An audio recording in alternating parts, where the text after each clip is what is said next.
Touchdown from Trudeau to Billy Brooks with no time on the clock to tie it at 23. Dean Biasucci's point after gave the Colts the win, 24-23 the final, their first win of the season. A big upset considering they were big underdogs prior to the game. And I want to tell you, the Colts arrive at the airport on Continental flight at the gate C10 at around 7 o'clock, so there's still plenty of time to get out there and welcome the Colts back. A lot of fans will probably be out there. Hope so. All right, Scott, we'll check back with you later. Okay. They've beat the deadline. Congressional budget negotiators have come up with a budget plan beating tonight's midnight deadline and averting automatic spending cuts. The budget deal will cut the federal deficit by $500 billion over the next 5 years. It is balanced, it is fair, and in my view, it is what the United States of America needs at this point in its history. Now comes the hard part. It's one thing to get a budget agreement among ourselves, for which all involved should be commended. It's another thing to get the votes to pass it through the House and the Senate. The budget plan includes tax increases for gas from the current 9 cents to 19 cents a gallon and more taxes on cigarettes, alcohol, and luxury items like fancy cars, fur coats, and boats. There will also be $170 billion cut in defense spending and $120 billion worth of cuts in benefit programs like Medicare. Budget negotiators admit the agreement is a compromise, not satisfying in every aspect, but they say it must be passed to get the deficit under control. After the budget agreement was reached, Congress passed a stopgap spending measure to avoid slashes in government jobs and services while lawmakers weigh the budget compromise. More than 70 leaders from around the world, presidents, prime ministers, and kings are talking about children. Never before have so many world leaders gathered together in one spot to talk about the world's most precious resource. They're gathered at the United Nations for a summit to help children. The heads of state have been discussing ways to save children from poverty, hunger, disease, and illiteracy. Saddam Hussein sounds different this evening. In a message broadcast on Iraqi TV and radio, Hussein says he no longer opposes the involvement of foreign powers in the search for a settlement to the crisis. Saddam says he wants to explore the possibility of using French President Francois Mitterrand's ideas on the Gulf crisis as the basis for a settlement. Mitterrand has suggested settling the conflict over Kuwait, as well as other problems in the region. Those problems include the Israeli occupation of Arab territories. The military is still preparing for anything to happen, and that means more reserves are being called up and over to Fort Benjamin Harrison. 4 big units from Columbus, Ohio have arrived, and as Marilyn reports, they have their work cut out for them.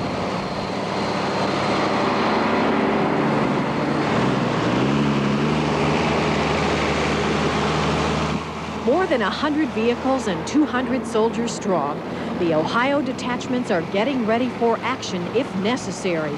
These soldiers are specialists in repair, and their commander says they can fix just about anything. We can repair anything. We're talking from typewriters to heavy equipment, tank vehicles, wheel vehicles, you name it. We're a maintenance repair unit, and one of our hot missions is supply.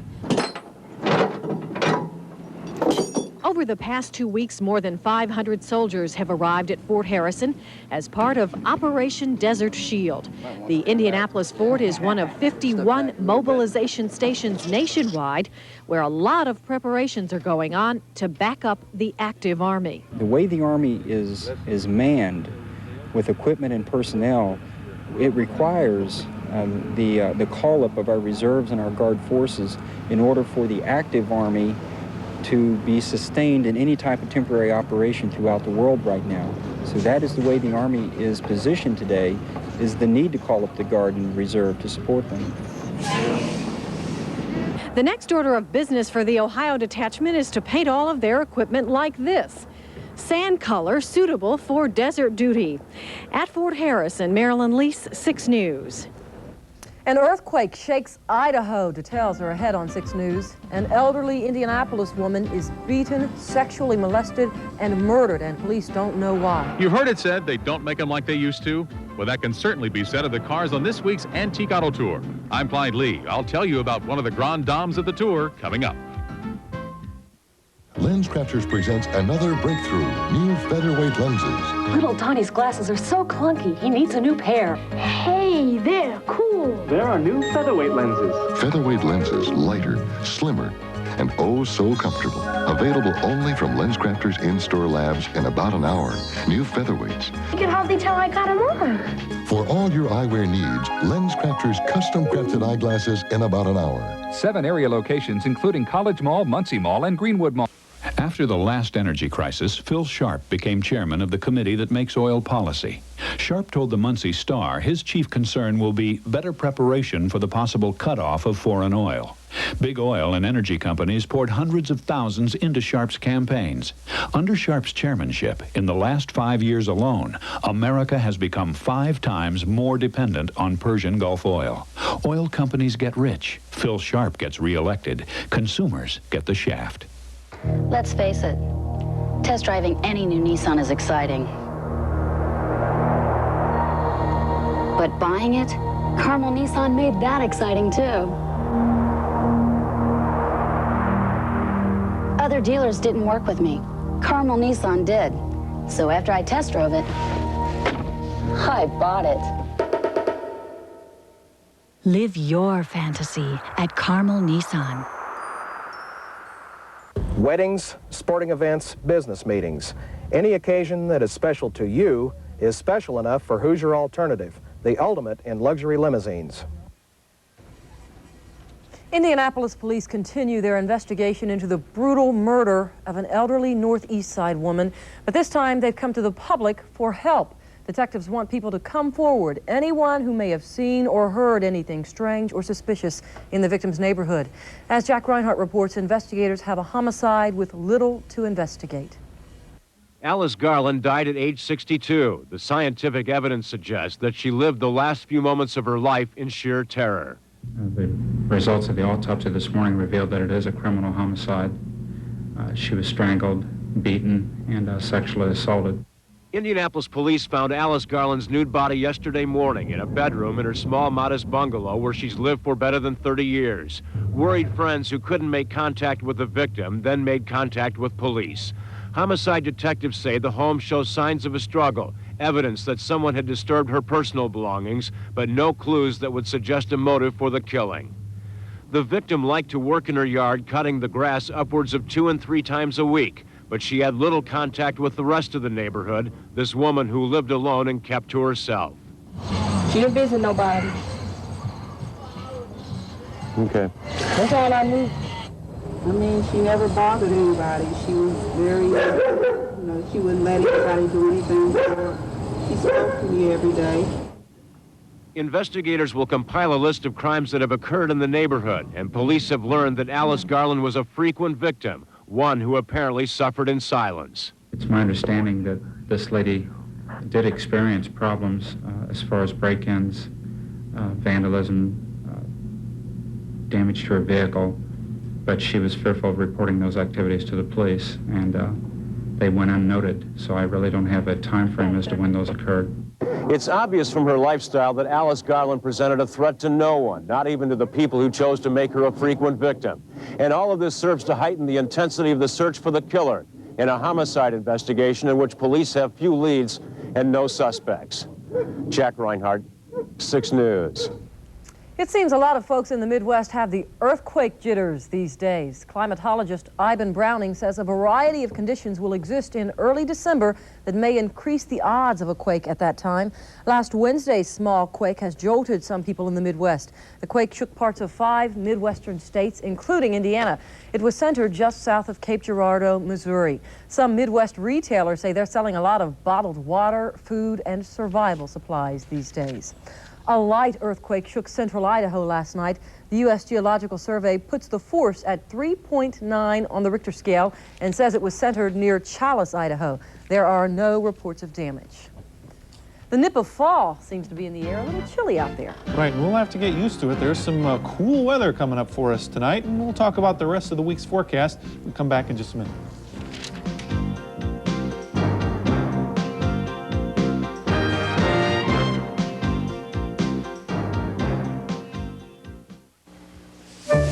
Painting a picket fence with a Campbell Hausfeld air compressor and paint sprayer is so much fun, everyone wants to do it. Sure, Charlie, here. With a Campbell Hausfeld air compressor, you can inflate almost anything easier and faster. And with air-driven tools, there's almost no end to the jobs you can do easier and faster. I know it's made my jobs a lot easier. See the affordable Campbell Hausfeld line at Tractor Supply, True Value, and Kmart. The following is a paid commercial announcement. Unity Team reason number 2, pay. The Unity Team unions represent the highest paid state employees in the Midwest and the nation. There are tastes and smells and feelings that remind me of home, but only one that takes me there. Bob Evans Farm Sausage, the taste that takes you home. My mother and I had our morning routine down to a science. We were partners in a race against time. And somewhere in those hurried moments, we also became friends. Bob Evans Sausage and Biscuits, ready in a minute and a half. The taste that takes you home. Recently, Four Wheel and Off-Road magazine tested the latest imports and domestics to determine this year's 4x4 of the year. The winner was then tested against past 4x4 of the year winners to determine the best of the best. They compared power, performance, and handling. And when it was over, Jeep Cherokee stood on familiar ground. Get 0% financing or 1,000 cash back on new Jeep Cherokees. It is fall, and it's starting to feel like it now out there. Right. We're talking about temperatures into the 40s tonight, so that certainly will bring out maybe a blanket and turn that furnace on maybe towards tomorrow morning. Outside right now, well, we've still got a fairly nice evening shaping up. We have clear skies, but the temperature now will be dropping quickly, so it's at 62 degrees, and it'll be in the 50s here in another 45 minutes or so. Northwest wind at 9 miles per hour. Our temperatures today started out this morning at 54, and then up to 69 for the high this afternoon, so a little below normal as far as the last day of September. And for the first day of October, there's our sunrise and sunset. We didn't measure any precipitation downtown here or out at the airport. There were a few sprinkles around maybe the northern part of Indiana last night from that weather system that was skirting on through, and you can see the tail end of it here. We're picking it up at about 6 o'clock this morning when the skies were beginning to clear in the western part of Indiana, and the precipitation, if there was any at all, was basically far to the east and to the southeast of us. And as the trend goes on today, high pressure area has been taking over, clearing the skies over most of the state of Indiana, and also bringing in some cooler temperatures. Now at 5 o'clock, it was already into the 50s up in most of Wisconsin. Temperatures dropping into the low 60s up in the northern part of Illinois and most of Iowa. They'll be in the 50s here shortly also. Still a little bit of warm weather left along the Ohio River, 73 degrees at Evansville today and 71 at Cincinnati. And they also saw a little bit of sunshine late in the afternoon hours. But this is a time of year where the weather patterns start to pick up speed, and so even though one just moved through and really cleared out of here today, there's another one coming along for tomorrow. Now the one that's gone, the first cold front that went through here a couple of days ago was along the east coast, some scattered showers and thunder showers with that, and also cloudy skies over most of Florida today. We had the clearing trend take place here, but you can see the next weather system is just beginning to stir up a few clouds here in the Dakotas, moving into Minnesota, and we see the moisture kind of returning out ahead of that cool front. So even though it's very dry right now, as that next weather system skirts on through here late tomorrow, there's a possibility once again, mainly in the northern half of Indiana, we might see a few scattered showers, but for tonight, it'll be the high pressure area that moves in, so winds getting very light and clear skies above means the temperature will really start to drop later on this evening. As far as big rainfall amounts, basically just some showers and thunder showers going on along the east coast and moving down the Florida peninsula, and you can see that weather system that is approaching from the northwest. Not any precipitation with it right now, the ingredients just aren't there. But maybe by tomorrow afternoon, we still will be tracking that weak cool front moving along, maybe a little bit of moisture in the air, maybe a few widely scattered showers along with that cool front. You can see it's not really a strong cool front. Temperatures on one side of it, upper 60s, 70s, and mid 60s behind it. So it won't really cool us off too much as far as the daytime temperatures go. But as far as the nighttime temperatures go, it's headed downhill the rest of tonight. It'll be down to about 44 early Monday morning. Then during the day tomorrow, we'll see starting with some sunshine, some clouds developing, maybe making it up to about 70 degrees in the afternoon. And on Tuesday, about the same story there. It'll start out cool in the morning, just maybe making it up to about 70 in the afternoon. And then it looks like the trend the rest of the week will be a little bit more towards normal, which is still about 72 degrees for the normal high temperature this first week in October. So we'll be hitting that a couple of times, and next possibility of scattered shower on Thursday. But tonight, cool temperatures coming up. Sweater weather for a few days. I think so. Okay, Dave. The Colts reign victorious. Yay! We're so excited. Are you in a good mood? Yeah. Everybody in a good mood? You should be, folks, because believe it or not, the Colts have won a game. It was a sensational game. We'll show you how they did it, and a lot more coming up.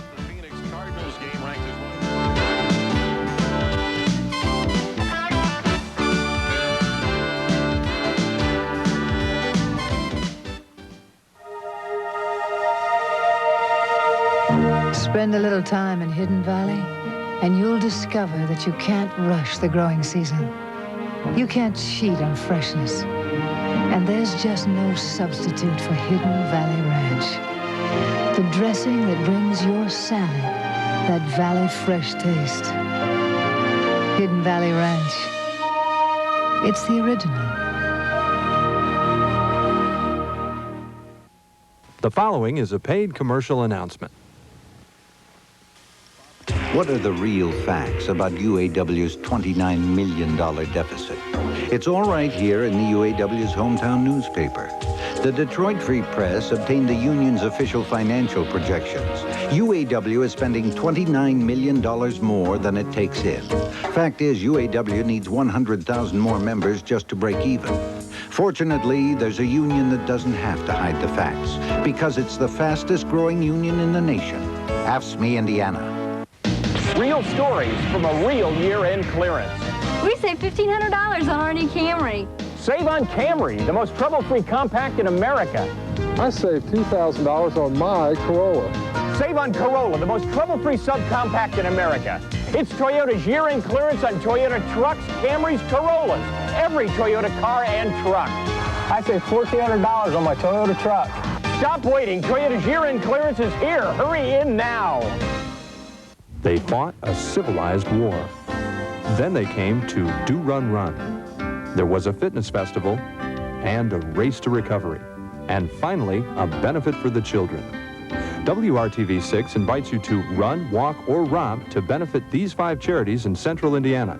Register for the Olive Garden Charity Cup Championship, a perfect way to cap off the charity fitness season. Call 786-8812 for more information and make a difference from WRTV 6. The Colts-Eagles game was good to the last second. I mean, what an exciting finish. I loved it. Yeah, one that keeps you on the edge of your seat and makes you jump up and down and start yelling and screaming when the good guys win. They have finally gotten the monkey off their backs, winning their first game of the season, not against a slouch team, but against the Philadelphia Eagles, one of the best teams in the league, despite their 1-3 record. Jack Trudeau has to get a lot of the credit, leading the Colts on a sensational 2-minute drive to the end of the game and to close out the Philadelphia Eagles today at the Vet. Early on, first quarter, Eagles up 3-zip. Trudeau dumps to Albert Bentley, who takes it 73 yards with a good block from Kevin Call. Nearly broke the thing wide open. That put it down to the Philly 9 and set up a Jack Trudeau 7-yard touch to Jesse Hester. 7-3 Colts. Jack Trudeau, by the way, 19 out of 40, 329 yards and a pair of touchdowns. Second quarter, Randall Cunningham to Keith Jackson, 35 yards, 10-7 Eagles. Cunningham here to Freddie Barnett with a 21-yard touchdown pass to make it 17-7 Philly. It was 20-10 Philly in the third when Bentley breaks loose on a 26-yard run to get the Colts right back in it at 20-17. They were down 23-17 when the drive started on their own 9. 1:42 left. Trudeau to Billy Brooks, who had 94 yards receiving today. That gained 25. Next play, Jack to Brooks again, 11 yards. Next play, Jack to Stanley Morgan, 12 yards. Consecutive passes, and they're in Philly territory. 3rd and 15, Trudeau to Brooks, a 16-yard pickup inside the 10 with 5 seconds left. Jack would hit Billy Brooks for the game-tying touchdown, a 6-yard score, and everybody on the Colts sideline going bananas. It was 23-all, but Biasucci's PAT made it 24-23 Colts, and they win their first of the season. Meanwhile, some other ball games to tell you about. The Bears in Los Angeles to take on the Raiders today. Second quarter, 10-7 LA. Jim Harbaugh pressured by Aaron Wallace. Dallas. He fumbles. Greg Townsend recovers in the end zone. Touchdown, Raiders. They led at 17-7. They go on to win 24-10. The final count, the Raiders are now 4-0. A wild game today in Buffalo between the Broncos and Bills. Denver leading 21-9 with 10.5 minutes left in a game. The Bills block a field goal. Cornelius Bennett, 97, takes it 81 yards for a touchdown. Then Leonard Smith will come up as John Elway goes back to pass. The tipped ball. Smith gets it, takes it 38 yards for a touchdown. And the Bills were not done yet. The Bills scored 20 points within 1 minute and 17 seconds in the fourth quarter to come from 21-9 down to beat the Broncos 29-28. Here's a Kenneth Davis touchdown right there that provided the game-winning points. Wow, what a game. Unbelievable. Final stop today, Packers in Detroit to take on the Lions. Don Majkowski, a pair of touchdowns and 2 fourth-quarter scores. He was 28 out of 46 for 289 yards. That touchdown to Jeff Query, less than a minute to go. The Lions get a chance to tie the ball game, but Eddie Murray missed his 4th field goal of the day, and Green Bay holds on to win over Detroit 24-21. NFL scores from the 4th week of action. Phil Simms had 3 TDs in the Giants win. Miami all over Pittsburgh in OT. Tampa Bay wins, and Kansas City, they will be in here next week to take on the Colts. Houston 17-7 over San Diego. The Jets beat up New England is your other final, 37-13. The Pittsburgh Pirates are the champions of the National League Western Division, and they will meet Cincinnati in the National League Championship Series for the right to play in the World Series against probably the Oakland Athletics. Yeah, that's a pretty decent guess, I think, at this point. Andy Van Slyke here bouncing to first, but Pedro Guerrero's throw is a bad one. Jose Lean scores. 2-0 Pirates at that point. Then they get the final out. Doug Drabeck, a complete game 3-hitter. The Bucks win 2-0. Their 7th consecutive win. They have won 10 out of 11 games. Their first National League Eastern Division title since 1979. Now, meanwhile, over in the American League East today, Boston and Toronto still battling for supremacy in that division. Wade Boggs with a base hit here to score Jody Reed, as the throw is not quite in time. Nice effort, though. Kelly Gruber, watch what happens here. Kelly Gruber, a guy who has had all kinds of power through his bat this year, bounces one, but Wade Boggs, a la Bill Buckner of the Mets in '86, lets it go through his legs. The Jays got 19 hits today that go on to win 10-5. They are now within 1 of Boston. And the fans and the little guys in Chicago today giving themselves and the White Sox a hand because it was the final game in Comiskey Park as the White Sox closed out more than 80 years of baseball activity in Comiskey. Of course, they're going to be building a new, well, actually, they have already constructed a brand new football stadium just on the other side of the street at 35th and Shields up there in Chicago. And what a game. Look at that. The White Sox win in their final home game of their final game at Comiskey Park, and their final home game, obviously, this year, 2-1 in the final. But the big final for us, Colts 24, Eagles 23. Ed Sorensen will have a lot more for you coming up tonight at 11. Makes you feel good. Yes. Clyde Lee takes us back into time on the Antique Auto Tour next on 6 News.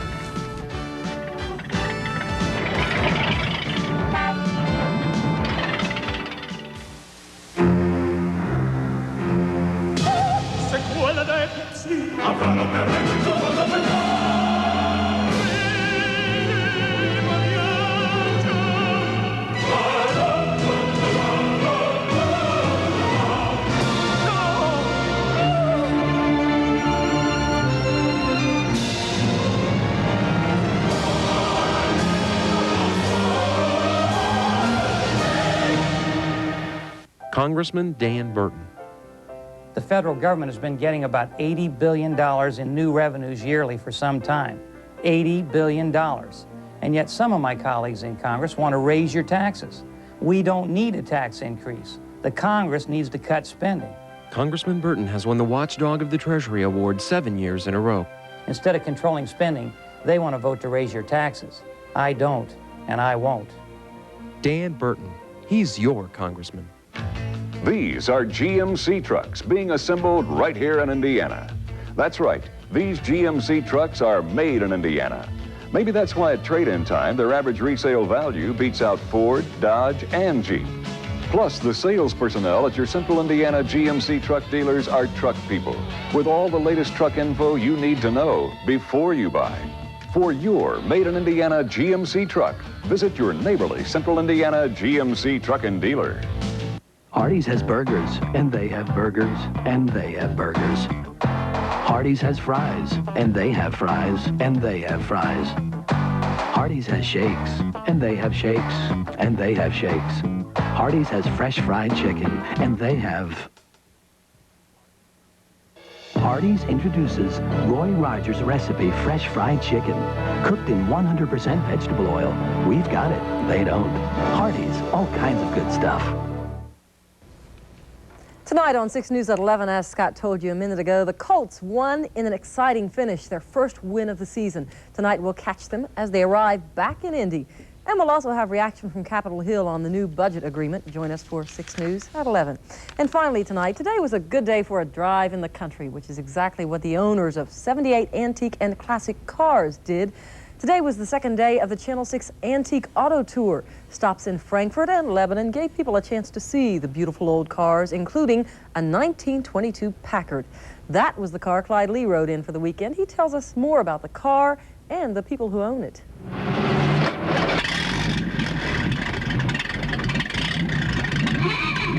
When people boast these days of owning a car a long time, they often mean owning it until it's paid off. Well, Bob DeReese has kept this 1922 Packard 6 a long time after it was paid for. We purchased this car in 1953 in northern Michigan.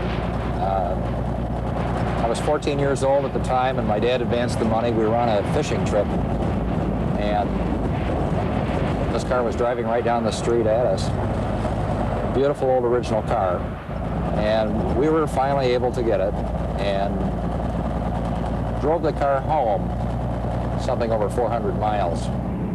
The Packard was a mass-produced vehicle, but not in the numbers of a Ford or a Chevrolet, but the quality and workmanship of the car made it a valuable car then and has added to its value today. World War II saw Packard go the route of others in the automotive industry, helping out the war, producing engines for a variety of reasons for boats and planes, engines to power the U.S. Navy. However, it was a decision made after the Depression that helped to sink the Packard. The company decided to produce a lower-priced vehicle, one that wasn't as elegant as earlier models, but available to more customers. But those who had admired the Packard in the past saw the move as cutting quality.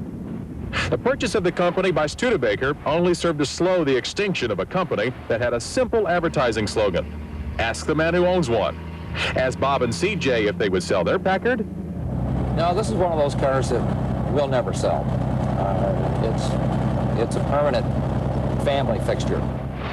On the Antique Auto Tour, Clyde Lee, 6 News. The tour covered more than 250 miles in 2 days, and only one car broke down. I kind of wonder, were any of the Channel 6 staffers on it? I'm just glad the weather cleared up for them. Yes, because they would have been mad at you, David. Sure now, Scott wants to tell us a little bit of something before we leave. Don't forget, you got about a half an hour to go out to the airport and meet the Colts at Continental Gate C10. They'll be coming in from Philadelphia, and I'm sure they'd like to see you go out there to welcome them back to Indianapolis. They deserve to be congratulated. That's our news with Scott Hoke and David James. I'm Angela Cain. Bye-bye.